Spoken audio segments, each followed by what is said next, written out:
আসসালামু আলাইকুম। আজ দেখাবো মুরগি দিয়ে আলু দিয়ে ঝোল।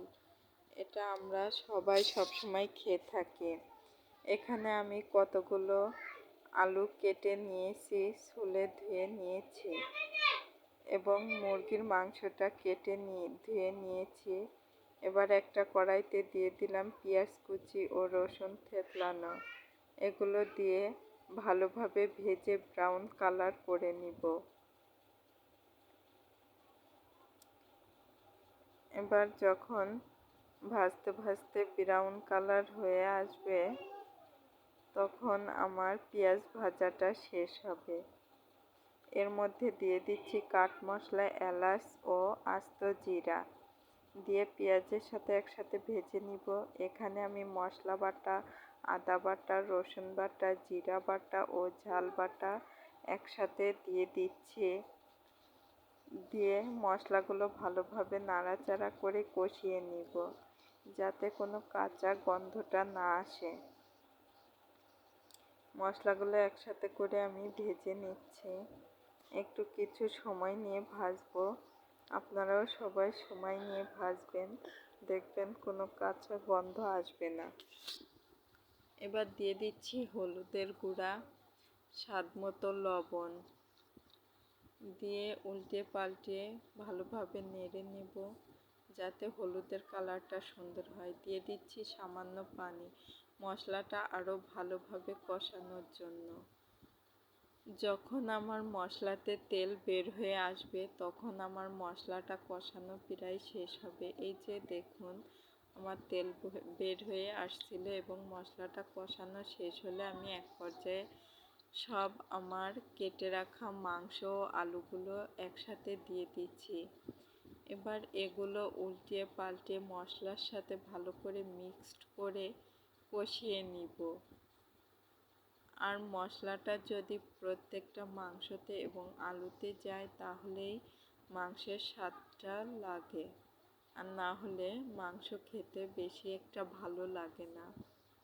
তো আপনারা যারা নতুন পুরাতন আছেন, অনেকেই এক একজন এক এক রকম রান্না করেন। অনেক নতুনরা আছে রান্নাই করতে জানেন না। হয়তো আমরা সব সময় মুরগির মাংস খাই, এর জন্য আজকে আমি এই কমন রেসিপিটাই নিয়ে আসলাম রান্না করে দেখানোর জন্য।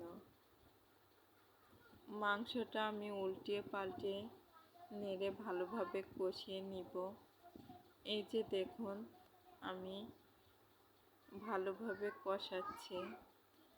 যে যত বেশি কষাতে পারবেন, তার মাংসটা ততটাই স্বাদ লাগবে। আর মাংস কম কষালে বেশি একটা স্বাদ লাগে না। এজন্য সবাই আপনারা একটু সময় নিয়ে মাংসটা কষানোর চেষ্টা করবেন। দেখুন, আমার মাংস থেকে কিন্তু আস্তে আস্তে একটু পানি ও তেল বের হয়ে আসছে। এই যে দেখুন, কতটা তেল ও পানি বের হয়ে আসছে। এই তেল পানি একেবারে কষাতে কষাতে শুকিয়ে ফেলবেন, তাহলেই মাংসটা কষানো শেষ হবে। এবং তারপর আপনার পরিমাণ মতো ঝোল আপনি দিয়ে দিবেন। আমিও দিয়ে দিলাম।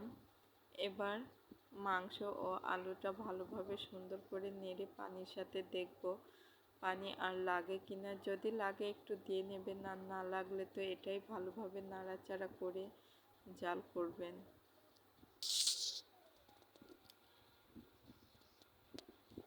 বন্ধুরা, আমার এই রান্নাটি যদি আপনাদের সবার কাছে ভালো লেগে থাকে, অবশ্যই সবাই লাইক দিবেন, কমেন্ট করবেন ও শেয়ার দিবেন, আর চ্যানেলটিকে সাবস্ক্রাইব করে দিবেন। এভাবে আপনারা মুরগি দিয়ে আলু দিয়ে একবার রান্না করে খেয়ে দেখুন, সবারই স্বাদ লাগবে। এবার আমার ঝোলটা ফুটে উঠেছে। আমি এটা মাঝে মাঝে একটু নেড়ে দিব।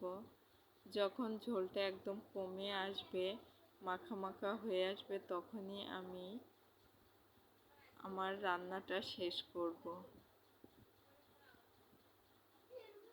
এই যে দেখুন, আমার ঝোলটা প্রায় কমে আসছে, আমার রান্না প্রায় শেষ পথে। আপনারা সবাই এভাবে চেষ্টা করবেন রান্না করে গরম ভাতের সাথে পরিবেশন করার জন্য। এবার আমার তরকারিটা হয়ে গিয়েছে। এবার আমি একটা গামলায় এই মুরগির মাংস নামিয়ে নিচ্ছি।